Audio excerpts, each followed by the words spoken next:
नमस्कार, ये आकाशवाणी शिमला है। अब आप राजकुमारी चंदेल से प्रादेशिक समाचार सुनिए। आज के मुख्य समाचार। केंद्र सरकार ने युवाओं में तंबाकू के सेवन की समस्या से निपटने के लिए राज्यों और केंद्र शासित प्रदेशों को जारी किया परामर्श। राज्यपाल शिव प्रताप शुक्ल ने आयुर्वेद के पुरातन ज्ञान के संरक्षण की आवश्यकता पर दिया बल। मुख्यमंत्री ने कहा, वंचित वर्गों के बच्चों तक शिक्षा की पहुंच सुनिश्चित बनाने के लिए सरकार ने उठाए कई कदम। और विपक्ष के नेता जयराम ठाकुर ने प्रदेश कांग्रेस सरकार पर चुनावी वायदों के विपरीत काम करने का लगाया आरोप। अब समाचार विस्तार से। केंद्र सरकार ने युवाओं में तंबाकू के सेवन की समस्या से निपटने के लिए राज्यों और केंद्र शासित प्रदेशों को परामर्श जारी किया है। इसमें केंद्रीय शिक्षा मंत्रालय और स्वास्थ्य व परिवार कल्याण मंत्रालय ने मुख्य सचिवों को तंबाकू मुक्त शैक्षणिक संस्थानों के संबंध में दिशा निर्देश और मैनुअल के प्रभावी कार्यान्वयन के लिए कहा है। इसका लक्ष्य तंबाकू के हानिकारक प्रभावों के बारे में जागरूकता फैलाने के साथ साथ तंबाकू नियंत्रण उपायों को बढ़ावा देकर भावी पीढ़ियों की रक्षा करना है। परामर्श में ग्लोबल यूथ टोबैको सर्वे 2019 के निष्कर्षों के हवाले से विशेष रूप से बच्चों और किशोरों पर तंबाकू सेवन के खतरनाक प्रभावों का उल्लेख किया गया है। इस सर्वे में पता चला है कि भारत में 13 से 15 वर्ष की आयु के 8.5% स्कूली छात्र तंबाकू का सेवन करते हैं। राज्यपाल शिव प्रताप शुक्ल ने आयुर्वेद के पुरातन ज्ञान के संरक्षण की आवश्यकता पर बल दिया है। वे कल देर शाम नई दिल्ली में भारतीय धरोहर के 8वें वार्षिक सम्मान समारोह को संबोधित कर रहे थे। उन्होंने कहा कि प्रकृति परीक्षण की अवधारणा पर शोध होना चाहिए, जो कि शरीर के विभिन्न रोगों का निदान करने पर केंद्रित है। राज्यपाल ने प्राचीन ज्ञान के संरक्षण और समाज सेवा के लिए भारतीय धरोहर की समर्पित सेवाओं की सराहना की। उन्होंने भारतीय धरोहर की वार्षिक पत्रिका का विमोचन भी किया। भारतीय धरोहर के महामंत्री विजय शंकर तिवारी ने संगठन की विभिन्न गतिविधियों के बारे में विस्तार से जानकारी दी। इस बीच प्रदेश भाजपा के पूर्व प्रभारी अविनाश राय खन्ना ने आज शिमला में राज्यपाल शिव प्रताप शुक्ल से भेंट की। इस दौरान उन्होंने राज्यपाल के साथ प्रधानमंत्री नरेंद्र मोदी द्वारा चलाए गए एक पेड़ मां के नाम कार्यक्रम सहित विभिन्न सामाजिक विषयों को लेकर चर्चा की। उन्होंने कहा कि एक पेड़ मां के नाम एक वृक्षारोपण अभियान है, जिसकी शुरुआत प्रधानमंत्री ने इस वर्ष विश्व पर्यावरण दिवस के अवसर पर की थी। इस अभियान का उद्देश्य प्रत्येक व्यक्ति का पर्यावरण संरक्षण में योगदान सुनिश्चित बनाना है। दिल्ली उच्च न्यायालय के वरिष्ठतम न्यायाधीश राजीव शकधर हिमाचल प्रदेश उच्च न्यायालय के नए मुख्य न्यायाधीश होंगे। वे मुख्य न्यायाधीश एमएस रामचंद्र राव की जगह लेंगे। न्यायाधीश राजीव शकधर को 11 अप्रैल 2008 को दिल्ली उच्च न्यायालय के न्यायाधीश के रूप में नियुक्त किया गया था। ऑनलाइन खरीदारी के लिए सरकारी पोर्टल जीईएम ने खरीदारी को आसान बनाने और अर्थव्यवस्था को अधिक समावेशी बनाने के लिए विक्रेताओं और सेवा प्रदाताओं के लिए शुल्क को कम कर दिया है। नई व्यवस्था के अनुसार अब 10 लाख रुपए तक की खरीद पर कोई शुल्क नहीं लगेगा। पहले ये सीमा 5 लाख रुपए ही थी।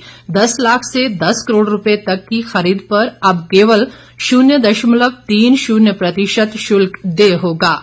10 करोड़ रुपए से अधिक की खरीद पर 3 लाख रुपए का एक समान शुल्क लगेगा। वाणिज्य और उद्योग मंत्रालय ने कहा कि ये निर्णय सरकार की 100 दिनों की पहल का हिस्सा था। पर्यटन निगम के अध्यक्ष आरएस बाली ने कहा है कि राज्य सरकार स्वास्थ्य संस्थानों के सुदृढ़ीकरण पर विशेष बल दे रही है। इसके तहत नियमित तौर पर चिकित्सकों और पैरामेडिकल स्टाफ के पदों को भरने के लिए तत्परता से कार्य किया जा रहा है, ताकि लोगों को बेहतर स्वास्थ्य सुविधाएं मिल सकें।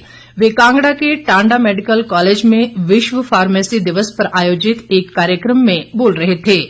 बाली ने कहा कि टांडा मेडिकल कॉलेज भी स्वास्थ्य क्षेत्र में निरंतर नए आयाम स्थापित कर रहा है। चंबा के उपायुक्त मुकेश रेपसवाल ने जिले में सभी विभागों के अधिकारियों को नारी शक्ति से जल शक्ति थीम के अनुरूप जल संरक्षण से जुड़े जागरूकता कार्यों में महिलाओं का सहयोग लेने को कहा है। चंबा में एक बैठक के दौरान उन्होंने उद्यान विभाग के अधिकारियों को इस वित्त वर्ष के दौरान बनाए जाने वाले जल भंडारण टैंकों की सूची को जल शक्ति विभाग के साथ साझा करने के निर्देश भी दिए। उपायुक्त ने जिला विकास अधिकारी को वन सरोवर के निर्माण को लेकर भी आवश्यक कदम उठाने के निर्देश दिए। बाकी समाचार अंतराल के बाद। मुख्यमंत्री सुखविंदर सिंह सुक्खू ने कहा है कि प्रदेश के वंचित वर्गों के बच्चों तक शिक्षा की पहुंच सुनिश्चित बनाने के लिए सरकार ने कई कदम उठाए हैं। इस उद्देश्य से सरकार ने डॉक्टर वाईएस परमार ऋण योजना को विस्तार प्रदान किया है। इसके तहत विदेश में शिक्षा ग्रहण करने के इच्छुक आर्थिक रूप से कमजोर वर्ग के विद्यार्थियों को लाभ मिलेगा। उन्होंने बताया कि शिक्षा विभाग द्वारा इसके लिए जल्द ही मानक संचालन प्रक्रिया जारी कर दी जाएगी। योजना के अंतर्गत पात्र बोनाफाइड हिमाचली विद्यार्थियों को केवल 1% ब्याज दर पर शैक्षिक ऋण देने का प्रावधान है। मुख्यमंत्री ने कहा कि इस योजना के लिए राज्य सरकार ने 200 करोड़ रुपए का बजट आवंटित किया है। विपक्ष के नेता जयराम ठाकुर ने प्रदेश कांग्रेस सरकार पर चुनावी वायदों के विपरीत काम करने का आरोप लगाया है। एक बयान में उन्होंने कहा कि चुनाव के समय कांग्रेस ने जनता से कई लोक लुभावन वायदे किए थे, लेकिन सत्ता में आने के बाद से सभी सुविधाएं छीनी जा रही हैं। उन्होंने कहा कि प्रदेश सरकार ने बिजली पर मिलने वाली 125 यूनिट की सब्सिडी बंद करने के बाद अब लोगों को मिल रहे निःशुल्क पानी की योजना को भी खत्म कर दिया है। इसके अलावा शहरी क्षेत्रों में पानी की दरों में भारी वृद्धि की गई है, जिसका सीधा असर जनता की जेब पर पड़ना तय है। जयराम ठाकुर ने ये भी आरोप लगाया कि इसके साथ ही सरकार द्वारा विकास कार्यों को अटकाने और लटकाने का भी काम किया जा रहा है। उन्होंने कहा कि सरकार ने कई योजनाएं बंद की हैं और कई योजनाओं का बजट भी रोक दिया है। इस बीच प्रदेश भाजपा अध्यक्ष राजीव बिंदल ने भी राज्य सरकार द्वारा पानी की दरों में की गई वृद्धि के निर्णय को जन विरोधी करार दिया है। उन्होंने कहा कि सरकार ने शहरी व ग्रामीण क्षेत्रों के अलावा औद्योगिक क्षेत्रों में भी पानी की दरों में कई गुना वृद्धि की है। उन्होंने कहा कि कांग्रेस सरकार हर चीज मुफ्त में देने का वायदा कर सत्ता में आई थी, लेकिन सत्ता में आने के बाद से सरकार ने जनता के लिए महंगाई बढ़ाने का कार्य किया है। स्वास्थ्य मंत्री धनीराम शांडिल ने कहा है कि युवाओं को नशे जैसी सामाजिक बुराई से दूर रखने के लिए सभी के एकजुट प्रयास जरूरी हैं। सोलन जिले के कंडाघाट में एक खेल प्रतियोगिता के समापन पर उन्होंने कहा कि खेलकूद गतिविधियां युवाओं को नशे से दूर रखने में अहम भूमिका निभा सकती हैं। शांडिल ने कहा कि राज्य सरकार खेलों को बढ़ावा देने के लिए कारगर कदम उठा रही है और सभी विद्यालयों में खेल गतिविधियों के लिए आधारभूत संरचना विकसित की जा रही है। इस अवसर पर उन्होंने विभिन्न खेलों के विजेता खिलाड़ियों को भी सम्मानित किया। प्रतियोगिता में सोलन जिले के 46 स्कूलों के छात्र छात्राओं ने हिस्सा लिया। हिमाचल प्रदेश राष्ट्रीय विधि विश्वविद्यालय शिमला के कानूनी सहायता क्लिनिक ने शिमला ग्रामीण के विभिन्न वार्डों में आउटरीच कार्यक्रम का आयोजन किया। इस दौरान प्रतिनिधियों ने क्लिनिक द्वारा दी जाने वाली मुफ्त कानूनी सहायता सेवाओं की जानकारी दी गई।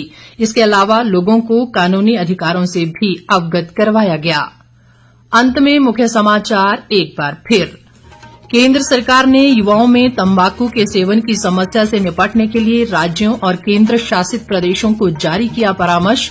राज्यपाल शिव प्रताप शुक्ल ने आयुर्वेद के पुरातन ज्ञान के संरक्षण की आवश्यकता पर दिया बल। मुख्यमंत्री ने कहा, वंचित वर्गों के बच्चों तक शिक्षा की पहुंच सुनिश्चित बनाने के लिए सरकार ने उठाए कई कदम। और विपक्ष के नेता जयराम ठाकुर ने प्रदेश कांग्रेस सरकार पर चुनावी वायदों के विपरीत काम करने का लगाया आरोप। इसके साथ ही ये समाचार बुलेटिन समाप्त हुआ। नमस्कार।